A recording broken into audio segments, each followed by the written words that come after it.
which is a distributed and decentralized computing company with a specialization in blockchain-based technologies. We're partnered with the Whiteflag Foundation, which is a steward of the Whiteflag Communication Specification. And we're going to talk about today, we're going to talk about the Whiteflag Communication System, which is a blockchain-based messaging system intended for humanitarian organizations to use in conflict zones.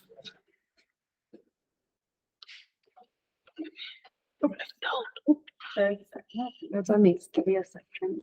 Okay. All right. All right, go back up. I'm going to. Oh, because I didn't put it. No, I have to. Sorry about. Keep going. Sorry about that. Okay. Yeah. So an information vacuum emerges in conflict zones, which is caused by numerous challenges, among those being complexity and the sheer number of parties involved, difficulties in verifying information, and human error, and other unique conditions for uncertainty. And when it comes to the complexity and the sheer number of parties involved, there are organizations responding to conflicts from around the world using a variety of different technologies that don't necessarily interoperate with each other. One of the main themes today that we learned in the presentations earlier today, there's a significant lack of data interoperability. So this is the same problem when it comes to communication in these conflict zones. There's also difficulties in verifying information. So even if an organization has information, that information doesn't necessarily mean that it's verified. So we all have heard about instances of cyber attacks, and malicious actors can modify data, tamper data, change the data in a way that makes it unusable for decision making. And there's human error as well. So again, earlier today, we heard that conflict zones are stressful places, dynamically changing. It's easy to make a mistake when observing a situation in a way that isn't necessarily accurate. And if you input that into the data system, you obviously will have wrong communicating the wrong observations to other NGOs. So the consequences are that with siloed data, with malicious data, and with wrong data, humanitarian organizations don't necessarily have the knowledge they need to provide resources to areas that need it most. And another significant effect is they can't necessarily communicate their humanitarian status and intentions to trusted security actors in the area, which leads to an increased chance of being misidentified and attacked. And if a humanitarian organization mission is attacked by mistake, there is limited to no means of holding them accountable due to the lack of proper digital forensics, due to lack of data integrity of that communication. So, yep. So our solution and what we aim to do is provide trusted communications to conflict zones by increasing this trusted communication would increase situational awareness of the humanitarian organizations working in conflict zones. And they would do this by disclosing valuable information to the operational field by disclosing the locations of critical infrastructure and danger sites, such as schools, hospitals, et cetera. And in so doing, they can engage in humanitarian deconfliction.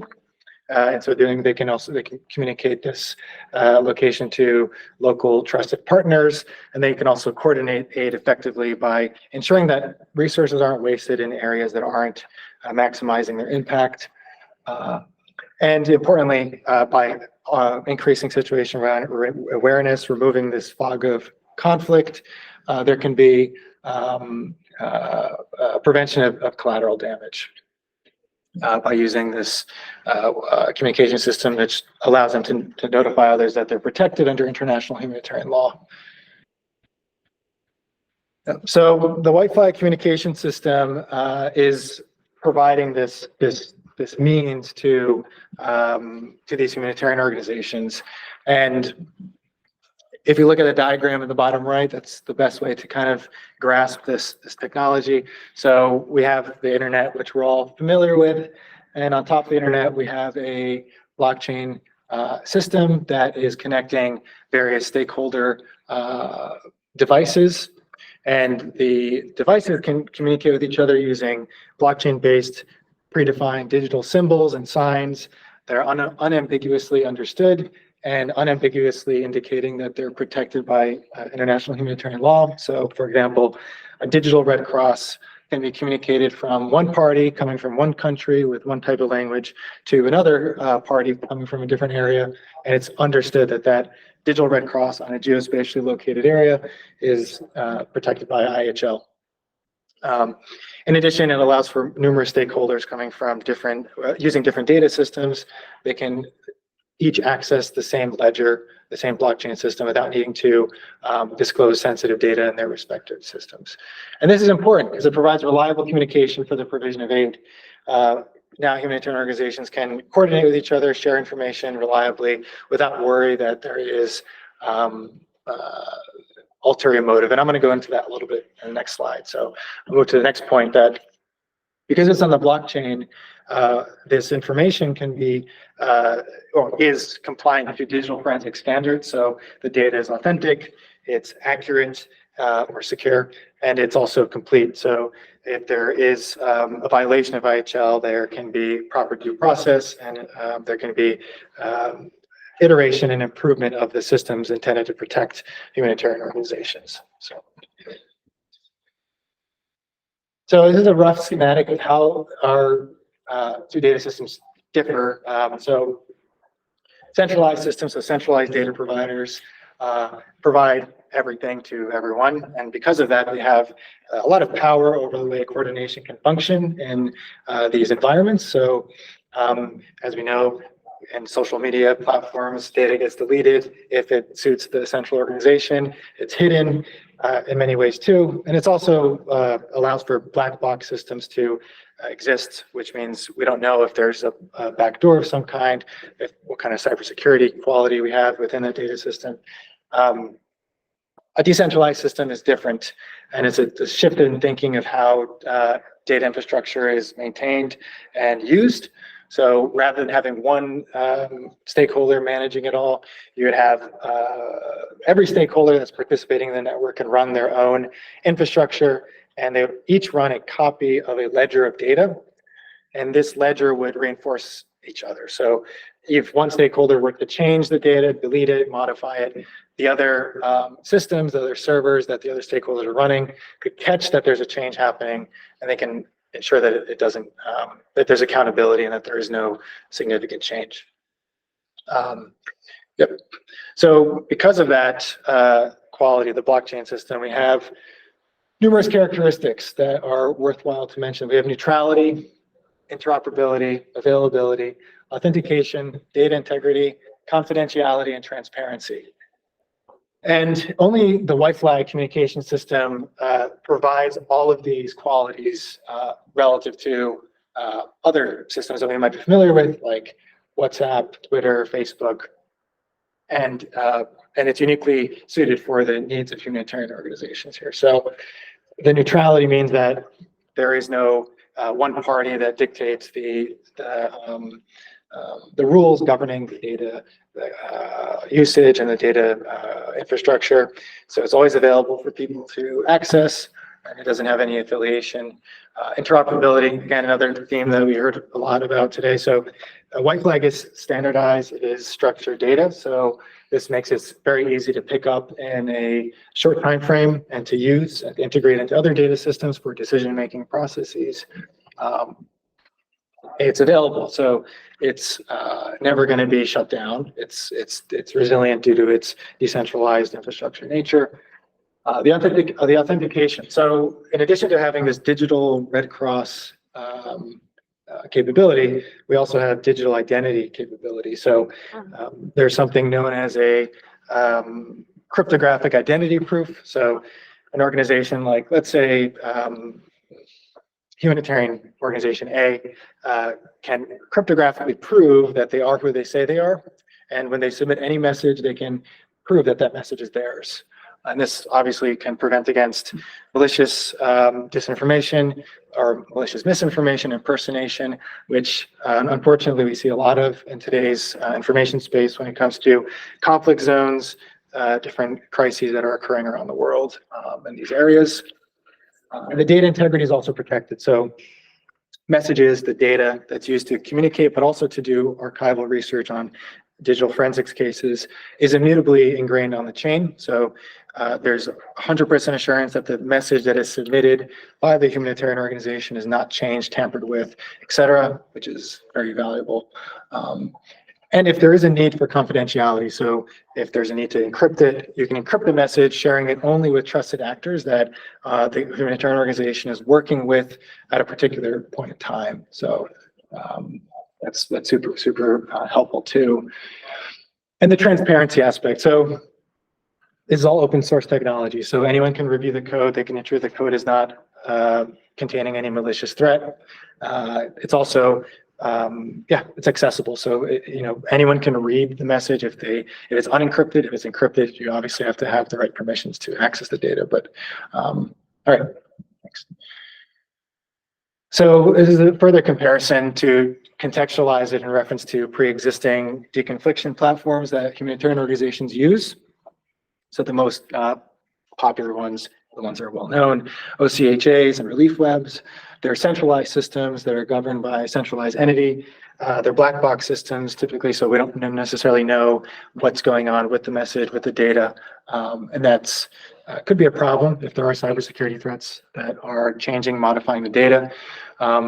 We also have Twitter, which is more open. The data is visible. It's like a public messaging sphere, but it's governed again by a centralized entity that can delete messages, make it so that messages are inaccessible. You have to pay to, for example, to have a verified identity, which might make it not accessible to NGOs.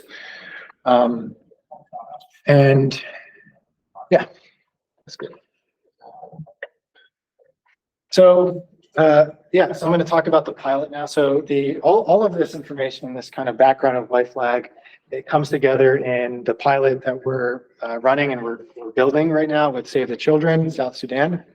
So it's the main purpose is to provide crowdsourced information gathering and transmission to the hands of aid workers in conflict zones and in situations that they need to communicate effectively without worry that the information's changed, modified, et cetera. So this MVP/pilot will be communicating the sites of schools, and the goal is to have a real-life implementation of the Whiteflag Protocol or communication system. And most importantly, as we again heard earlier today, it's really important to listen to the NGOs to ensure that the technology is used in a way that is accessible to them, that is understandable to them, and is actually used. So we're working directly with in-country coordinators, Save the Children, South Sudan's aid workers that are giving us information on what kind of app they would need for their use. So the Whiteflag application allows users to view and share the location of schools with trusted parties. And so the first capability is to provide geospatially and locations that are contextualized to the location of the aid worker. They can submit a message, an infrastructure message of the school to that GPS coordinate. And they can also have a list view of other schools that they've listed in the past. Also schools that their fellow aid workers have listed. And the map view. So the map view makes it super easy to have a macro perspective of all of the active signs and symbols of the schools. They can also see if there are any other NGOs in the area that are also using the technology to potentially contact them in the future and coordinate relief or also mutual aid. Okay. So yeah, so that's the overview. So yeah, I want to take this time to thank everyone involved. So we're working with Capgemini on this technology. They're helping us significantly with the UI and UX, making sure that we have the right team to provide the best quality UI UX for the humanitarian organizations. Also thankful for the Web3 Foundation, which is part of the Polkadot ecosystem, which is a blockchain community. They've graciously funded this via their grants program in support of humanitarian work. Also very thankful for the Whiteflag Foundation for providing us with insight into the technology and guiding us and understanding how this technology is properly implemented and the dynamics associated with it. And of course, thankful for my team, the Final Labs team, for providing their insights on that too. So yeah, that's it. Any questions? Yeah. So my name is Amazing. I have little comment and question, and thank you very much. This can be very useful at schools for safety, as you mentioned. Sure. So I also have a teachers organization in Georgia, and I would love to get in touch somehow to start public awareness about this program. Oh, that'd be amazing. Yeah. I would love to start this because first of all, there is a lot of great tools, but we don't know about that. So Absolutely. I'm so thankful we are here together and we have heard about that. Absolutely. Yeah, it would be a privilege. Yeah, we can definitely exchange information and remain in touch. Yeah. And with schools, we have teachers, administrative staff, and also students. Yeah. So it's Absolutely. a lot of, and then we can start from NGOs. NGOs are very active, Yeah. but still they need coordination and communication with each other. Absolutely. And this is very fun. Thank you very much what you are doing. Oh, it's a team. Your It's a team. consortium effort. There are a lot of people that are dedicating their time. So I'm only a representative and a small part of the bigger This is effort. So great. yeah, Thank thank you. you. Yeah, absolutely.